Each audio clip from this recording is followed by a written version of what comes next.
यार आपकी उम्र छोटी है, सर्दियों की बरसात मैंने पहले देखी है, पड़ती है तो, लेकिन ये क्लाइमेट चेंज की वजह से ये इश्यूज़ आ रहे हैं। हम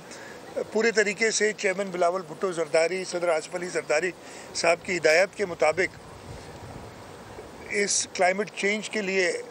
हम काम करें। आज मैंने एक मीटिंग ली थी जिसमें हम फॉरेस्टेशन पे वो कार्बन क्रेडिट्स के लिए एक स्कीम कर रहे हैं और इंशाल्लाह 1-2 दिन में हमारी वो हम पब्लिक प्राइवेट पार्टनरशिप में करना चाहते हैं। पॉलिसी बोर्ड की मीटिंग होगी, उसको मैंने आज उसका रिव्यू लिया, इंशाल्लाह ताला उसको अप्रूव करेंगे और जब वो अप्रूव करेंगे तो उसको भी सारा आपको बताएंगे कि क्या स्कीम्स हैं हमारी, जिससे ना सिर्फ हम माहौल के अंदर भी बेहतरी लाएंगे, उसके साथ साथ हम फॉरेन एक्सचेंज, सिंध वाहिद सूबा है जो इसने अभी तक कार्बन क्रेडिट्स, हमारी जो mangrove blue delta carbon project है उसमें हमने लिए हैं। अब वो हम रिवराइन फॉरेस्ट पे भी जो दरिया